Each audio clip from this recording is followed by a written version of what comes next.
Assalamualaikum warahmatullahi wabarakatuh.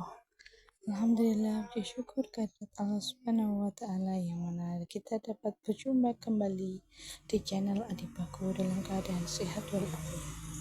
Kedua kalinya, salawat dan salam semoga Allah limpahkan kepada Nabi kita, Nabi besar Nabi Muhammad SAW, dan semoga kita semua mendapat syafaatnya kelak di yaumul qiyamah. Amin amin ya rabbal alamin. Para audien Adibaku yang dirahmati Allah, marilah kita sama menyaksikan kajian Ghuspa dengan baik, dan semoga apa yang disampaikan beliau membawa kemanfaatan dan keberkahan untuk kita semua. Akhir kata, wassalamualaikum warahmatullahi wabarakatuh. Jangan lupa like dan subscribe ya teman-teman. Terima kasih. Assalamualaikum warahmatullahi wabarakatuh. Bismillahirrahmanirrahim. Saya akan cerita sedikit tentang tradisi hujjah. Dulu lama itu kelihatannya sederhana, tapi kalau berargumentasi itu hebat. Tadi Gus Zofur menyebut kitab Mbah Hasyim itu mengharamkan kentong. Beliau masyhur itu punya kitab namanya Al-Jasus an Tahrimin Nakus. Intinya kentong itu haram. Secara dalil ini meyakinkan sekali karena ketika Rasulullah rembukan sama sahabat, kita dengan apa memaklumatkan orang kalau waktu sholat masuk? Ada sahabat yang usul pakai kentong, dzakalin nasoro itu Nasrani.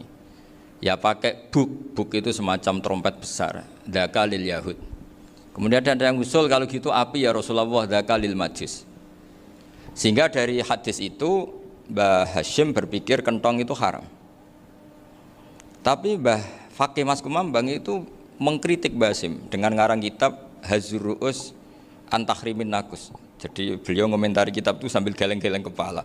Kitab kok keliru nganti ngono itu. Jadi cara pikirannya siapa Ki Fakih. Kentong di Indonesia itu kanggo wedhus dicolong gitu. Pos kampling gitu. Kalau ada banjiran ya kentong, ada maling ya kentong. Jadi enggak ada persamaan sama sekali dengan kentong yang milik orang apa? Nasrani. Sehingga di pondok saya itu ada kentong tapi jelek sekali. Karena itu satu-satunya cara supaya beda dengan kentong yang di gereja. Kalau elek kan mirip kentong di pos kampling. Itu ya agak-agak ilmiah sedikit. Dulu ceritanya Gus Zofur itu saya teruskan. Itu singkat cerita, itu kalau yang di kejadian di Termas itu Mbah Dimyati sudah nyuruh semua kentong disembunyikan karena mau ada Mbah Hasyim. Cerita itu mukarror di Kiai Fakih sama di Kiai Dimyati Termas. Setelah kentong dikumpulkan semua, Mbah Hasyim datang, senang, ngiranya Syekh Dimyati ini sependapat dengan beliau, yaitu sama-sama enggak ada kentong. Tapi setelah itu ada santri yang matur, Mbah Dim pun beres kentong pun kula delikno sedanten. Itu di depan Mbah Hasyim. Jadi GR-nya Mbah Hasyim bahwa Mbah Dim itu sependapat akhirnya hilang. Ternyata ini akal-akalan toh gitu. Karena santrinya matur, Mbah Dim pun beres sedanten kentong beduk sudah disingkirkan. Itu di depan Mbah Hasyim. Saking lugunya santri, nah saking ikhlasnya agak ngerti mahalus syahid ini adalah Mbah Hasyim. Saya mau meneruskan cerita Gus Zofur. Dulu ini cerita dulu. Dulu Mbah Mun ngaji di Lirboyo, tapi Kiai Makhrus ngaji sama Kiai Khalil Harun. Kiai Khalil Harun itu adik juga sekaligus muridnya Mbah Umar Harun. Mbah Umar Harun itu generasi kedua setelah Mbah Ghazali. Beliau menantunya Mbah Ghazali, tapi ya sudah ponaan. Sehingga tradisi ini penting karena saya berkali-kali bilang di mana-mana. Status orang tua dan mbah itu adalah terserah anak cucunya. Bukan terserah mbahnya, tapi terserah anak cucunya. Saya tidak akan bosan mengingatkan ini. Saya pernah di makamnya Nabi Yakub, itu ya dikemuli bendera Israel. Di makamnya Nabi Dawud. Nabi Ibrahim juga dekat sinagog. Sehingga Quran membela Nabi Ibrahim disebut maka anak Ibrahimu Yahudi wala Nasraniya. Karena ketika beliau berposisi di Israel, kemudian penguasanya adalah Yahudi, bisa saja makam ini ditulisi dan distatuskan ala Yahudi. Ya seperti Nabi Yakub. Nabi Yakub itu nabi yang kita yakin tentu berkeyakinan beliau orang baik, orang muslim, orang mukmin, tapi karena di desain mereka ya dikemuli bendera Israel dan disebut Abul Yahud. Karena kita tahu nama lain dari anaknya Nabi Yakub adalah Yahuda bin Yakub bin Ishak bin Ibrahim. Sehingga perasaannya orang Yahudi menjadi Yahudi itu yang ngikuti mbah-mbahnya. Nah khawatir saya ketika buyut-buyut kita kaya, buyut saya itu orang kaya dulu, namanya Badur Rahman. Itu kaya sekali, tanahnya banyak. Dulu cerita Mbah Hashim ya kaya sekali, Mbah Maksum juga kaya, Mbah Abdul Aziz juga kaya. Karena dulu itu inginnya kiai itu yo ketok sugih lah, gak ngel-ngelo santri. Tapi nanti kalau cucu-cucunya sudah ndak alim itu tidak dianggap punya tanah itu karena untuk fasilitas santri. Aku tak kedonyan, mbah-mbahku ya kedonyan. Buktinya tanah yombo itu. Karena dia akan menafsiri sesuai cara berpikir. Makanya sanad keilmuan yang diceritakan Gus Zofur itu harus diulang-ulang.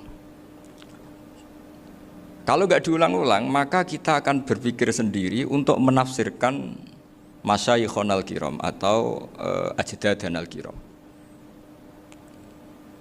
Nah, ini yang bahaya, yang sering Quran mengingatkan. Jadi ada status yang disematkan oleh anak cucu kayak orang Yahuda tadi, Yahuda bin Yakub bin Ishak bin Ibrahim itu menstatuskan mbah-mbahnya yang bernama Ibrahim itu Yahudi. Sampai Quran sendiri yang bela makana Ibrahimu Yahudiyah wala Nasraniyah.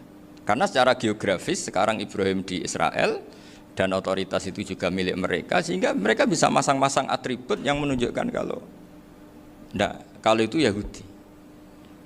Beberapa al-alim al-alamah yang minnah itu sudah wafat dan kadang-kadang dzurriyyahnya itu tidak kita. Kalau sekarang orang bahasakan kubu sebelah. Akhirnya ya nggak boleh dikholi, nggak boleh diziarah. Terus seakan-akan yaqtaduna bi ra'yi, seakan-akan mereka berpendapat dengan pendapat syekh ini padahal enggak.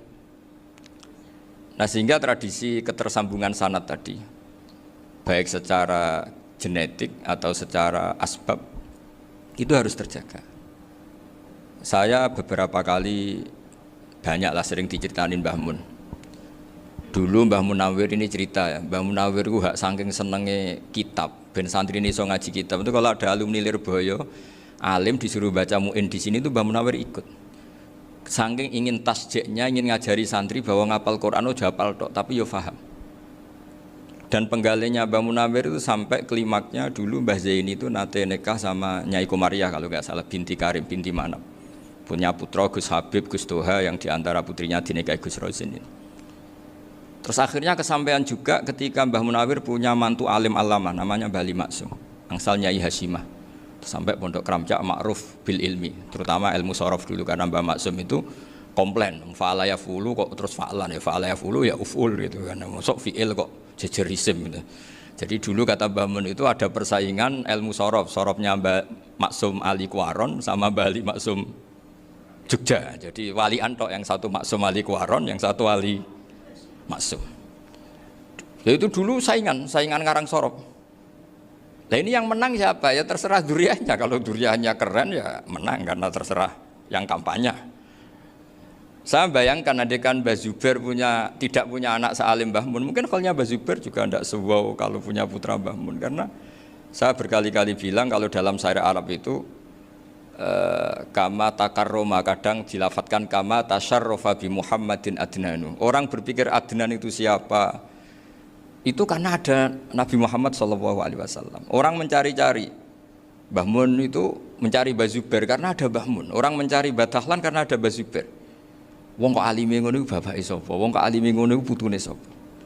Tapi kalau kita ini sudah ndak alim, ini orang sudah nggak tertarik nyari-nyari leluhurnya karena dianggap selesai. Jadi yang dengan tanda kutip yang menghabisi mbah-mbahnya itu ya mesti cucunya itu.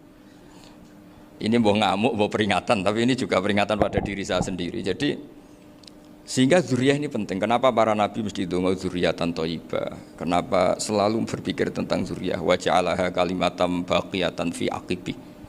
Karena zuriyah ini yang nanti bisa menstatuskan leluhurnya.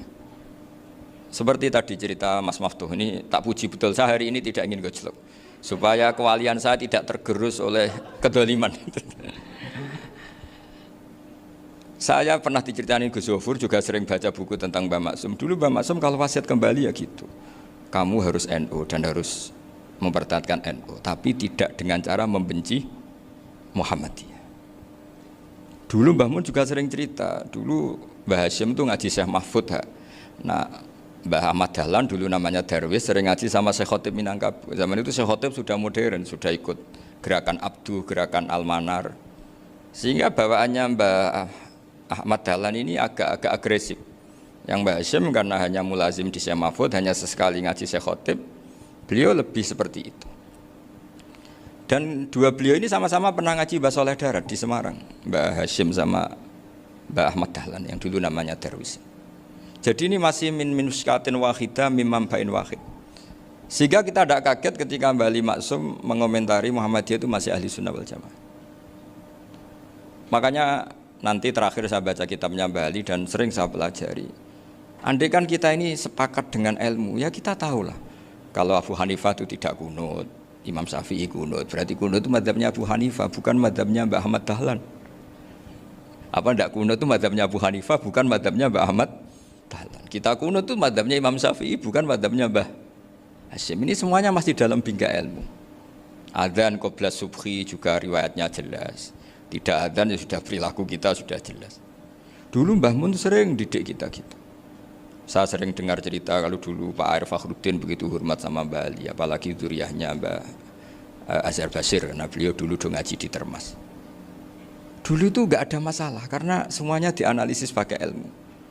Tapi sekarang pakai identitas, yang kunut itu NU, yang enggak kunut Muhammadiyah. Berarti Abu Hanifah itu Muhammadiyah, Imam Syafi'i itu NU. Berarti Imam Syafi'i itu ya anak buahnya Ki Miftahul Ahyar kira-kira gitu karena anak buahnya Pak Said Akil.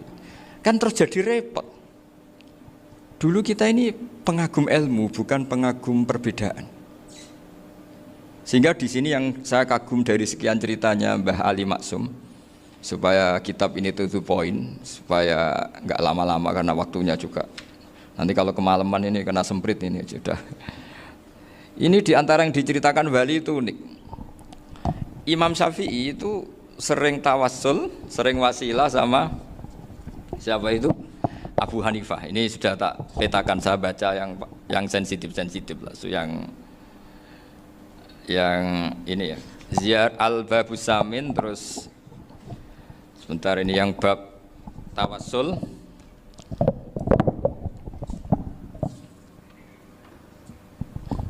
Ini di sini halaman 90, mungkin santri-santri kerap ya bisa ngecek lagi di kitab Hujjatul Ahli Sunnah. Ketika cerita tawassul, di antara yang diceritakan Mbah Ali Maksum adalah perilaku ya, bukan sekedar statement tapi apa? Perilaku. Perilakunya Imam Syafi'i atau ahwalnya kalau bahasa halusnya, yang selalu ke makamnya Abu Hanifah untuk tawassul. Padahal Imam Syafi'i itu orang yang secara ilmu sering kritik Abu Hanifah. Jadi ini saya baca ini di halaman 100, jadi tawassul mulai halaman 9 berapa ini sampai halaman ini yang qala sami'tu Syafi'iyya yaqul inni la atabarraku bi Abi Hanifah wa aji'u ila qabri fi kulli yaumin zairan fa idza uridat li hajatun shallaitu rak'atain, halaman 100, waji'tu wa sa'altu wa ta'ala al hajat indahu fama tab'udu anni hatta tuqda. Kanal Imam Syafi'i ayyama huwa bi Baghdad yatawassalu bil Imam Abi Hanifah yaji'u ila dorihi fayusallimu alaihi wa yatawassalu ila Allah bihi fi qada'i hajati. Terus wa yatawassalu Imam Ahmad bi Imamina Syafi'i. Jadi di antara yang diceritakan Mbah Ali Maksum itu betapa Imam Syafi'i yang terkenal sering mengkritik Abu Hanifah dalam tatanan fikih karena beliau tidak percaya ada istihsan. Abu Hanifah berpendapat adanya istihsan, dan kita tahu lah ikhtilafu Syafi'i wa Abu Hanifah itu besar sekali. Tapi beliau itu tahu Abu Hanifah itu orang yang sangat soleh.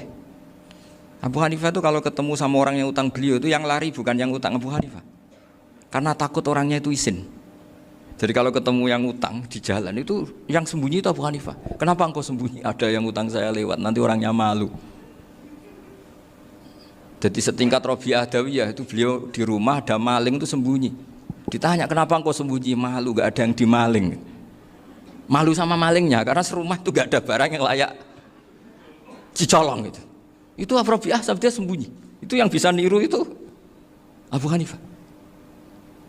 Jadi wali-wali besar ini ternyata saling menghormati dan saling tawassul.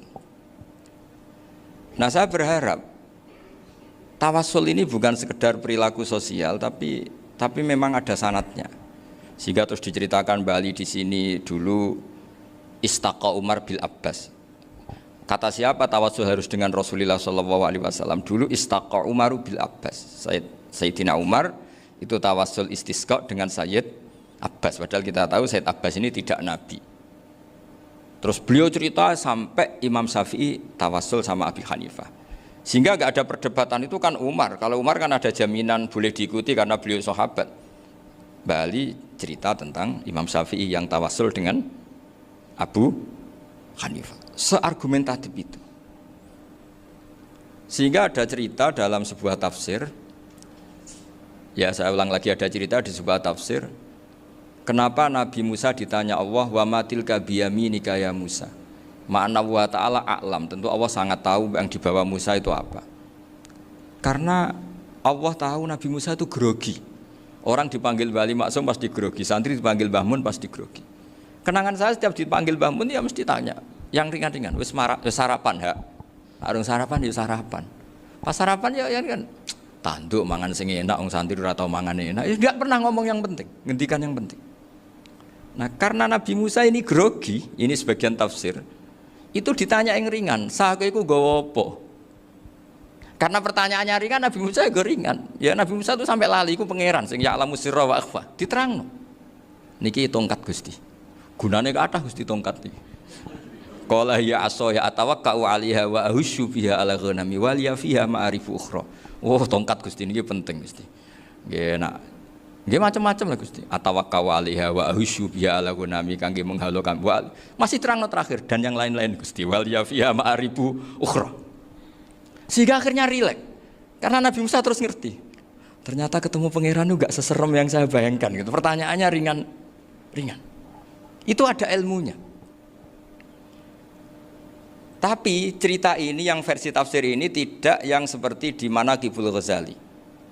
Di beberapa kitab tentang Manaqibul Ghazali diceritakan di alam roh Nabi Muhammad sallallahu alaihi wasallam itu yubahi bi ummati, saking yubahinya sampai ngendikan ulama ummati ka anbiya'i Bani Israel. Ulama umatku itu pinternya atau statusnya itu mirip-mirip lah. Kaf itu ya mirip-mirip lah, mirip-mirip kayak ulamanya nabinya Bani Israel. Akhirnya Nabi Musa itu tersinggung sekali, bagaimana mungkin ulama disamakan dengan apa? Nabi. Sehebat-hebatnya ulama itu kan tidak akan yabluhu darajatan nubuwah atau yartaqi ila darajatin nubuwah. Itu akhirnya ya kalau kamu nggak percaya panggil. Yang dipanggil Imam Ghazali. Ya Nabi Muhammad juga nggak mau kalah gitu. Kalau manggil ulama RT ya kalah keok gitu. Akhirnya Imam Ghazali datang, ditanya sama Musa, "Mas Muka, nama kamu siapa?" Ana Muhammad bin Muhammad Al-Ghazali At-Tusi Asy-Syafi'i. Itu disebut panjang sih. Terus Nabi Musa guyu-guyu. Kamu lama kok ngomong yang enggak penting. Ditanya namanya kok penjelasannya sepanjang itu. Dianggap itu satu kesalahan. Masa tanyanya nama kok ditanya jawabnya Muhammad bin Muhammad Al-Ghazali At-Tusi Asy-Syafi'i. Kepanjangan itu. Ketika Nabi Musa agak mencibir, agak gimana itu terus jadi Imam Ghazali, kalau ini masalah, lebih masalah jenengan. Apa itu? Yang tanya jenengan tuh Allah ya'lamu sirra wa akhfa. Dan Allah hanya tanya wa ma tilka biyaminika ya Musa. Harusnya jenengan jawab asoya titik, bukan kepanjangan. Atawakkau 'alaiha wa syubha itu kepanjangan. Allah tanya yang di bawah kamu itu apa? Yang di tangan kamu. Harusnya jawabnya hanya asoya. Tapi kenapa penjelasannya sepanjang itu? Sampai terakhir waliya fiha ma'aribu ukhra. Terus pinter tenan kayak gitu. Terus ada Nabi Musa terus bilang, ya pinter tenan aja gitu. Padahal kita tidak pernah GR seperti itu kan, kebetulan Imam Ghazali gitu. Kalau yang lain mungkin ya keok lah kira-kira gitu. Tapi ini cerita dalam khazanah keilmuan. Benar yang dikatakan Gus Zofur. Saya termasuk orang yang pernah mondok Lirboyo Pasanan. Jadi setelah saya disuruh nemani Gus Kamil, tahun berikutnya Gus jenengan disuruh. Pokoknya anakku mbok sak wulan lah kudu tau mondok Lirboyo. Piye aku tau ngaji Mbah Karim. Terus yang disuruh mbaturi Gus Kamil itu saya. Jadi saya pernah 1 bulan tuh di Lirboyo. Karena saya ini santri beling ya, kontraknya pokoknya penting ziarah Mbah Karim. Biasanya enggak pernah ngaji ya, pokoknya gerbar ngisa. Ziarah ya sudah. Ngaji subuh ingat saya sama Gus Imam. Itu dari 17 hari ingat saya ngaji 2 kali. Tapi kalau ziarah ke Mbah Karim sudah lupa jumlahnya karena memang kontraknya disuruh ziarah. Sampai seperti itu. Dan saking senengnya Mbah Mun sama Mbak Karim saya masih ingat. Ngamplopi salam template itu masih ingat untuk Gus Anwar, untuk Gus Imam, untuk Gus Kafabi, termasuk untuk Gus Maksum. Itu malam-malam saya dijak ngamplopin. Zaman itu saya masih ingat selawewu. Zaman itu kos 1 bulan itu 13.000. Jadi kira-kira kalau 25.000 itu untuk kos 2 bulan. Jadi saya krusnya itu pakai kos. Saya masih ingat Mondok Sarang itu kos 1 bulan 13.000. Berarti kira-kira 500.000 itu di amplopin sendiri sama Mbah Mun. Ini untuk Gus War, ini untuk Gus Imam, ini untuk Gus. Padahal Gus Imam ini mondoknya sudah di Mbah Mun. Itu Mbah Mun hormatnya sampai untuk jatah salam template. Lah yang ribet kebalikannya, kita pulang Gus Imam karena melihat Gus Kamil ini putrane Mbah Mun, Gus Kamil disangoni. Saya juga disangoni karena Gus Imam dulu ngaji juga sama Pak D saya, sama keluarga saya. Itu kata Gus Kamil setelah keluar, mau agak muni gua abal, boten berarti gua aku. Karena ini penting, ini kalau sampai dianggap tukar guling, ribet deh. Jadi ditakwil sendirilah, mau gak muni gua abal ya, boten wis, yes berarti halal. Tapi sama Mbah Mun ya ditanya. Ditanyanya bukan apa karena untuk meneruskan tradisi bahwa kalau kiai ketemu itu ya saling memberi hadiah, saling itu sudah faqaddimu baina adina juakum apa? Sotaku. Sehingga ketika Kapya ini punya Bali Maksum alim alama, kemudian melahirkan murid-murid yang juga ibar kayak Mbah Warsun bisa ngarang apa Kamus Al Munawwir, Pak Bik juga punya karangan Kamus Al Muasir. Saya itu punya semua. Karena ini adalah buah dari bahwa kita ini tidak kalah sama produk-produk yang di sana. Bahwa produk di kita ini sudah cukup untuk mengantarkan orang menjadi alim alama. Dulu Mbah Zubair ke Mekah ya sudah alim alama. Gus Zufur ke Al-Azhar sudah alim. Semua teman-teman kita ke Mekah itu sudah alim semua. Padahal produk mondoknya ya tadi. Mau digojlok kiai ini, terus mangkel be keamanan biasanya itu. Biasanya musuh besar pondok itu keamanan.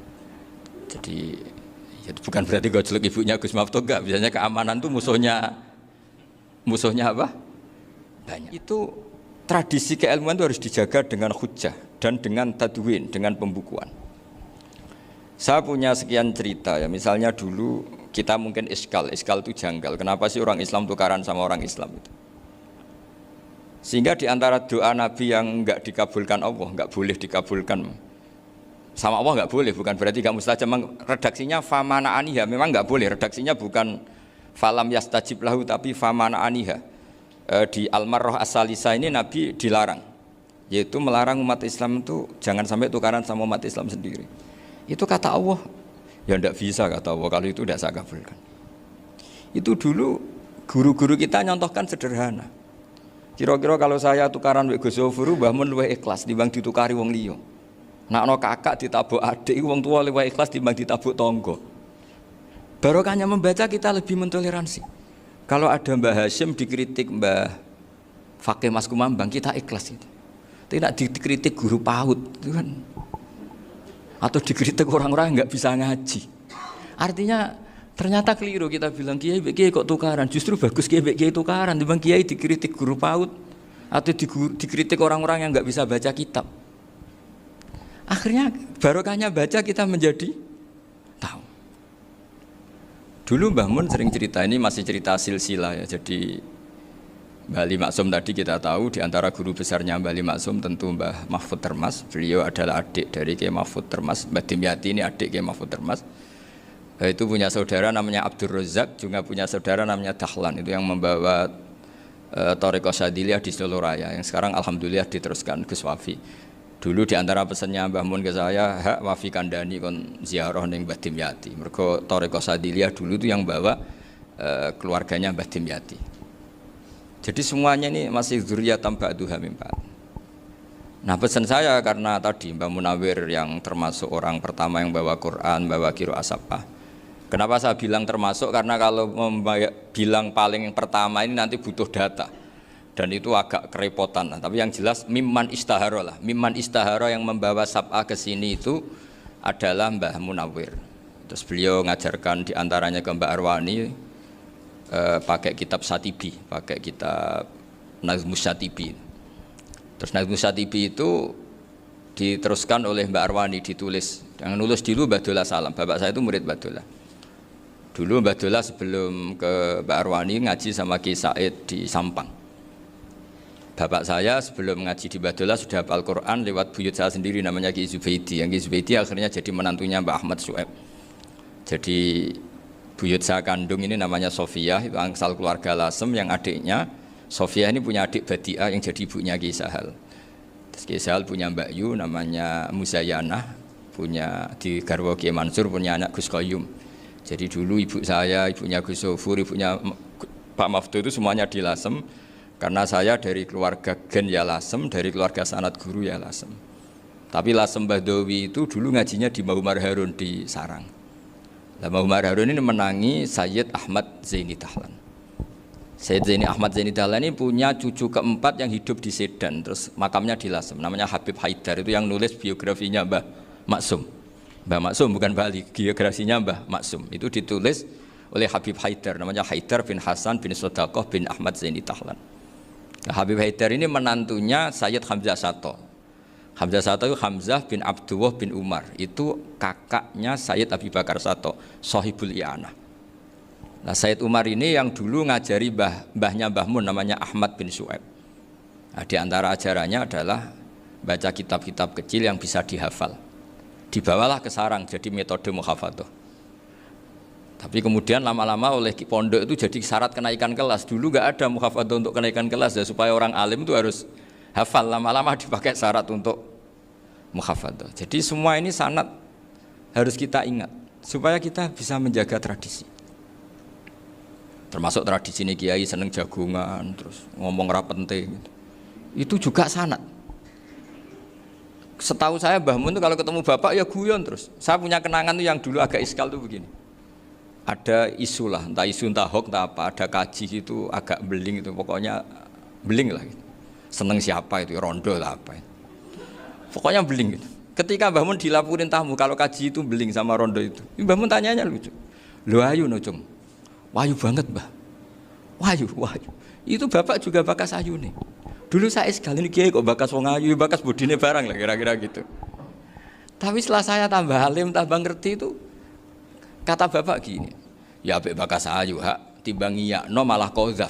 Ternyata seni. Sekali Mbah Mun atau bapak bilang, "Waji kok zina kaji," maka larinya ke qadzaf. Maka menghindari bahasa menuduh, ngomong yang enggak penting. Lho ayu no. Jadi kiai dulu tuh orang sok suci tapi menghindari hal-hal yang jadi punya seni untuk ngelola kehidupan. Orang bermalam-malam jagungan sama teman asik itu kan perlawanan terhadap nafsu kita, syahwat kita untuk mungkin nikmati dugem di bar atau di tempat-tempat maksiat.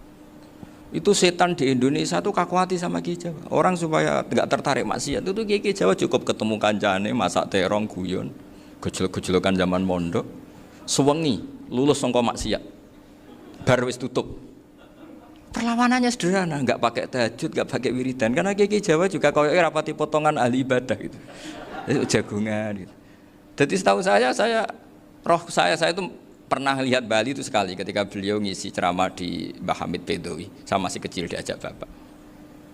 Dulu kalau bapak ngelihat Bali sama Mbah Hamid itu mesti nangis, karena dua orang alim bertemu. Yang akhirnya ya bisanan itu Mbah Hamid punya anak Gus Nasih, di sini ada Mbah Nafisa, terus jadi Mbak Salih Hindun itu. Jadi dulu tuh ya guyon terus ketika ketemu. Itu yang sering bodoni Mbah Hamid itu ya Ki Bisri. Ki Bisri itu kalau datang ke Ki Hamid Pasuruan, nak wali tenan aku teko ditatakno mangan. Jadi ukurannya ya. Ternyata sampai sana dikei mangan tenan. Masih belum mengakui, kan nak wali tenan aku iki kiai rung di mobil, dongakno aku di mobil. Sudah kalah satu seri itu masih gak terima. Lalu itu Mbah Hamid akhirnya berdoa, ayo monggo, mugi-mugi Ki Bisri gak ada mobil. Itu setelah didoain masih tanya, mereknya apa merek? Jadi itu Mbah Hamid jawab, ya paling Holden itu, paling Holden. Itu nyari mobil itu ya adalah dapatnya Holden. Suatu saat Mbah Bisri ditudang Mbah Hamid gak dikasih bisaroh, karena utangnya sudah banyak Mbah Hamid, Mbah Bisri ini utang doa tadi. Itu ya gak dikasih besar ya gak mau kesang apa-apa kelambimu kayak aku. Didol sama muhibbinya Mbah Hamid, itu harganya melebihi jatah bisaroh. Ketemu Mbah Hamid. Kang, susuke Kang, mergo.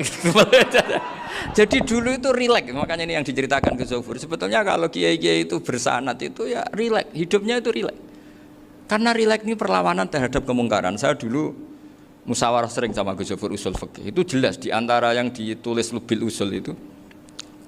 Ya kita tahu tadi misalnya sanad usul fikih, Mbah Ber itu sangat al-usuli Kiai Zubair Dahlan, abahnya Mbah Mun. Punya murid di antaranya Kiai Sahal.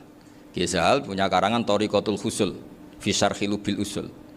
Itu Thariqatul Husul itu beliau ngendikan dalam mukaddimah bahwa saya bisa mensara ini berdasar ngaji maknani sama Mbah Zubair. Terus beliau mengutip sarah itu dari kitab Nailul Ma'mul. Beliau ngendikan binus khotin khotiyah ghairi matbu'ah. Dan itu ditemukan di Kiai Mansur di Lasem, karena Kiai Mansur iparnya Mbah Sahal.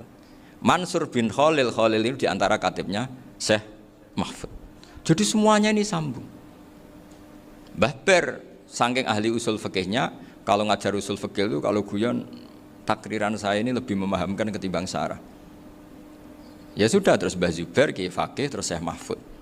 Di sini Syekh Mahfud termasuk orang yang dekat Mbah Munawir, sampai putrane Mbah Mahfud namanya Gus Muhammad dibawa Mbah Munawir, kemudian mondok di Termas diantaranya, terus dinikah jadi menantunya kalau nggak salah Haji Taslim di Betengan, kemudian sekarang juriannya Mbah Mahfud di Betengan. Ini nggak boleh hilang secara seperti itu. Diantara di usul fikih diterangkan, ketika diantara 5 hukum itu ada yang bernama mubah.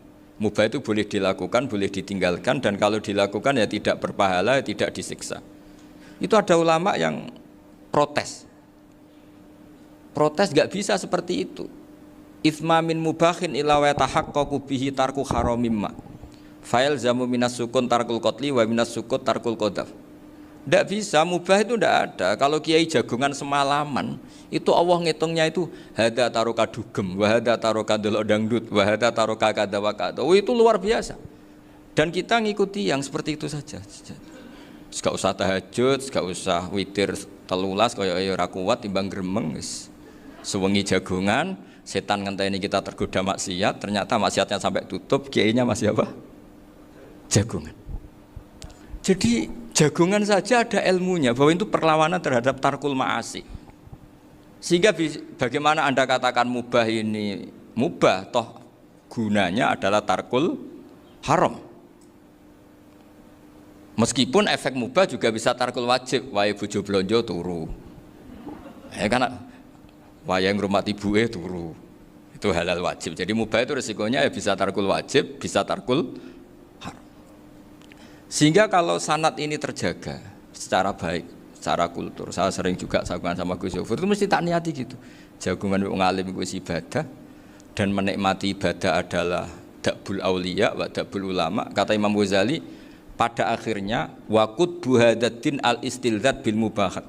Kata Imam Ghazali, pada akhirnya qutbu hadatin, madaru hadatin, pokok dari agama ini adalah melawan kemaksiatan dengan kita menikmati al-istidzat bimubah. Kita menikmati sesuatu yang dibolehkan Allah Subhanahu wa taala. Dan seperti ini itu bisa qasmu dhuhri syaitan, bisa menghancurkan punggungnya setan. Karena kalau melawan setan dengan ibadah ini kadang kita capek selain isra potongan. Tapi nak kangkang ning komplek H gitu jagungan mbek kancane, ngenang mlarate, mbok ngenang ora sekolah, ra munggah kenangan.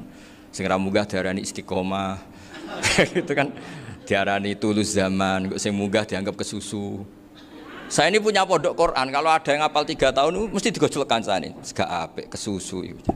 Kesusu itu mesti tidak barokah karena tergesa-gesa apa? Hatam. Sehingga yang enggak hatam-hatam itu kayak partai mayoritas. Ini yang partai tulis zaman katanya. Ahlus sabri katanya. Akhirnya di pondok gara-gara itu mau guyon, tapi enggak ada stigmasi yang enggak naik. Di Pondok Sarang itu saya punya temen itu banyak yang sekelas dengan saya, sekelas sama Gus Kamil, akhirnya sekelas dengan Gus Zofur. Padahal saya ini kakak kelas. Saya temannya Gus Kamil, temannya Gus Zofur. Ini anak ini nggak pernah naik, itu nggak dinyek, nggak dicibir di pondok. Karena guyonan tadi, guyonan bahwa ini bagian dari bentuk apa? Istiqomah. Nanti yang goblok juga tenang. Karena kiainya cerita, kadang santri goblok ya barokah. Di sini pondok akeh santri ora tau sinau ning omah dadi kiai gede. Selalu kiainya tuh cerita seperti itu. Akhirnya sing goblok ya bangga dengan kegoblokannya.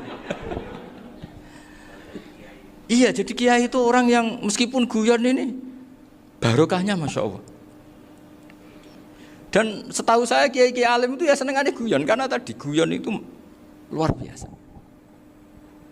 Bapak saya itu kalau pesan sama saya itu enak ngaji wis guyon nice. Wong ning omah mikir utang, mikir wedi bojo macam-macam, kok ngaji kok jak nangis pisan, nangis ping pindho gitu.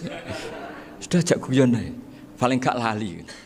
Dan beliau punya dalil kul bi fadlillah bi rahmati fa bidzalika falyafrah. Jadi jangan sampai orang ini farah bil maksiat, jangan sampai orang itu.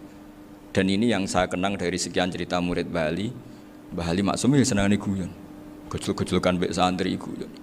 Ini saya maklumatkan ke semua santri beliau bahwa ini bukan sekedar guyon, tapi al-istildad bil mubahat.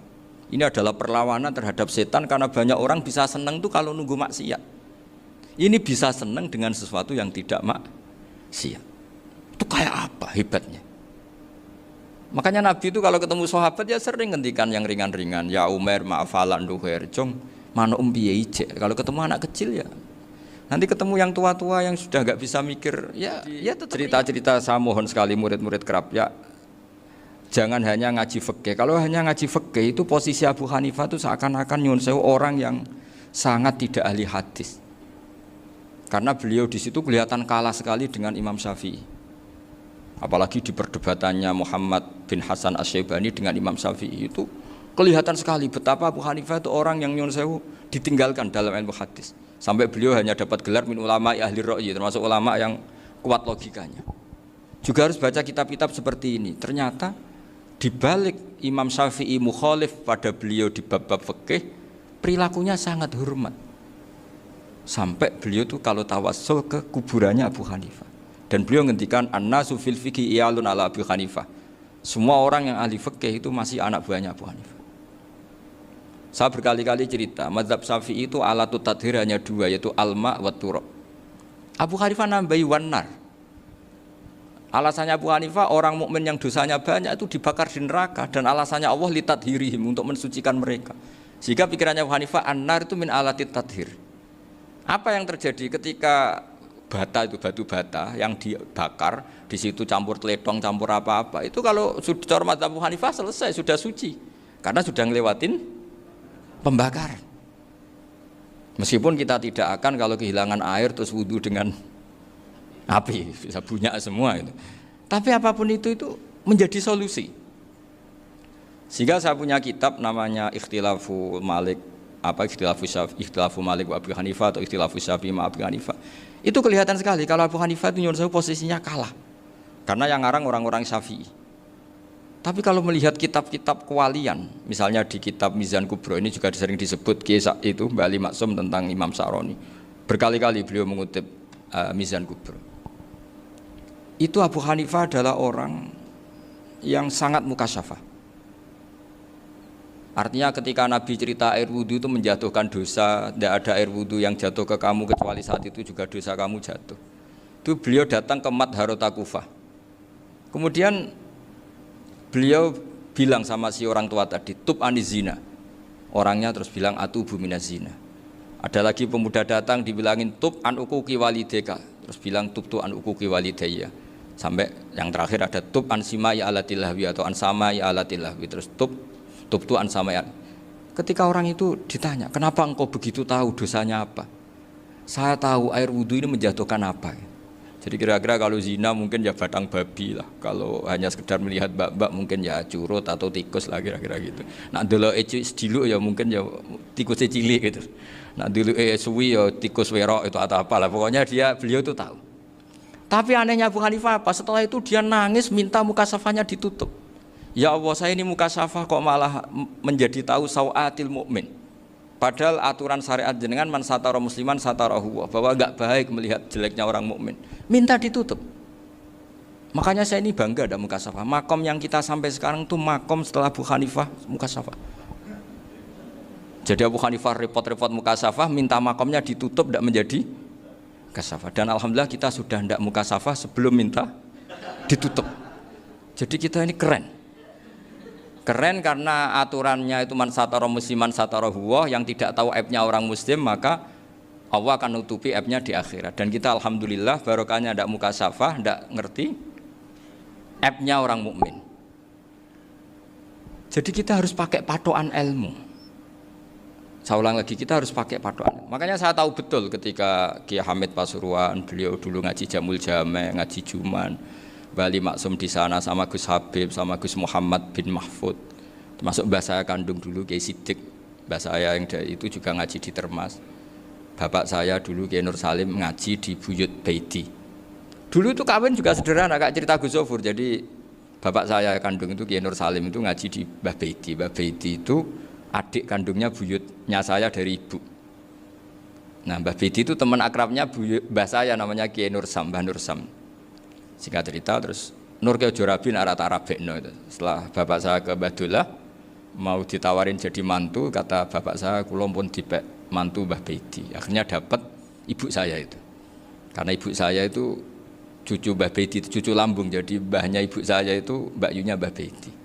Namanya Mbak Sofia tadi yang dapat Mbak Idris itu, yang Mbak Idris ini bin Umar. Ya Mbak Umar yang mbahnya Mbak Hamid, Hamid bin Abdul bin Umar. Kalau bahasa itu Fatimah binti Idris bin Umar. Dulu kecilnya Mbak Idris namanya Abdul Khalik. Kalau kecilnya Mbak Hamid namanya Abdul Mukti. Kalau kecilnya Mbah Maksum namanya Muhammadun kalau nggak salah. Dulu itu orang dulu itu namanya dua-dua karena diganti ketika musim apa? Haji. Jadi ini terjaga. Sehingga tidak ada ceritanya kiai-kiai yang jagongan kemudian santrinya itu yang agak-agak khawarit. Kiai kok sungi-sungi jagongan, gak tahajud, gak duha, itu tidak ada seperti itu. Karena ini dianggap fi'lul mubahat untuk melawan mungkarat. Jadi sehingga di kitab Ikhya diterangkan, kamu jangan ngira orang-orang soleh ketika jagongan itu min ahlil bitolah wa takasul. Itu orang-orang yang pemalas itu tidak. Tapi mereka bisa mengasyiki Allah. Bahwa dalam jagungan ketemu teman ya asik, gejul-gejulkan sama Pak Maftuh ya asik. Dan keasikan ini bentuk perlawanan terhadap keasikan harus dengan maksiat. Itu kayak apa kalau kita ngaji sampai seperti itu? Termasuk tadi yang diceritakan Pak Maftuh kitab Hunyah. Semoga beliau cerita juga pernah belajar. Saya pernah belajar kitab Hunyah khatam. Itu diantara yang diceritakan Syabdul Qadir Al-Jilani tadi kata beliau Al-Jilani dipakai Jim Al-Jilani. Ini agak beda dengan kita. Mbah Zubair itu punya kitab namanya Al-Qolaid Al-Luluyah. Beliau menfatwakan nama-nama ajam itu kamu bebas. Ajamiyun fasna bihi masyita. Sehingga kita kalau punya kiai harus mau qolal ustukhri. Sehingga mau qolal istukhri. Tirmidzi juga nasibnya sama. Qolat rawahut Tirmidziyu. Sehingga rawahut Turmudziyu.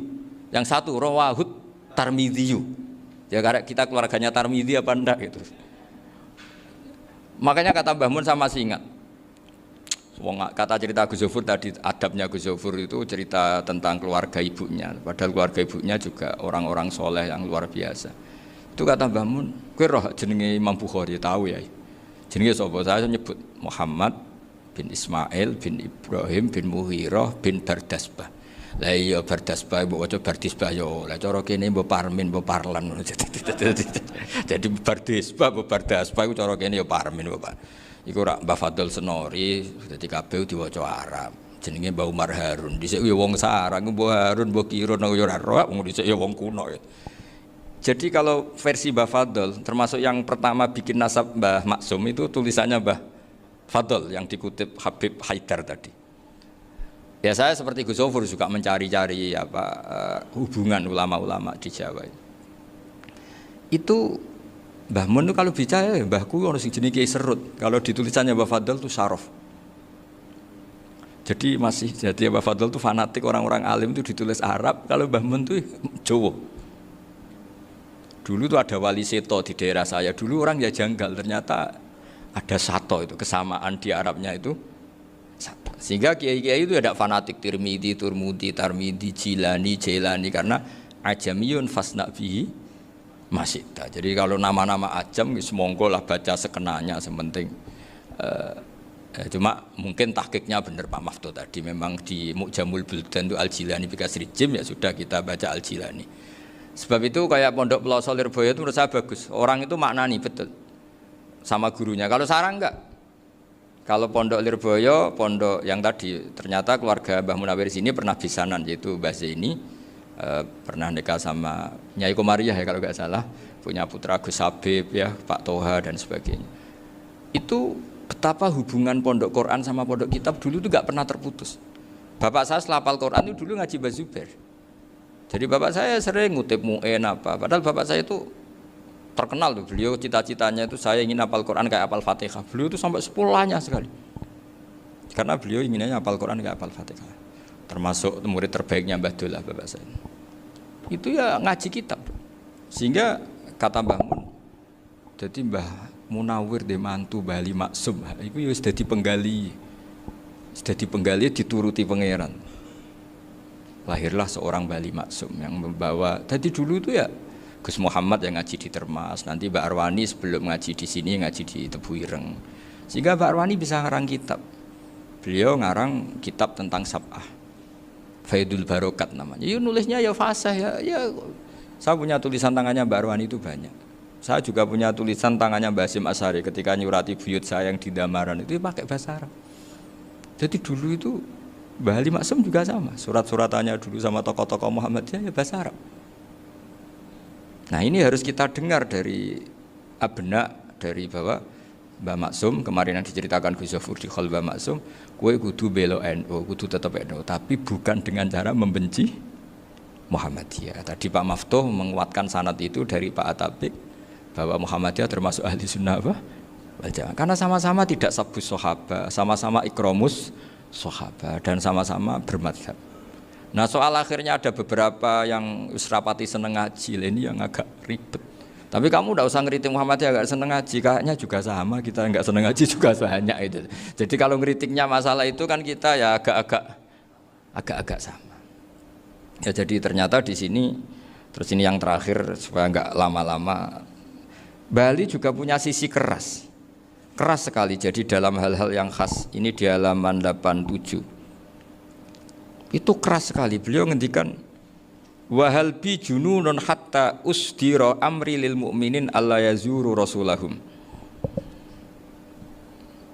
Jadi ketika saya tadi sudah bilang bahwa beliau sering muji Ibnu Taimiyah dalam banyak hal, tapi dalam banyak hal juga beliau mengkritik Ibnu Taimiyah ketika menafsirkan la tusaddur rihal illa ila salasati masajid.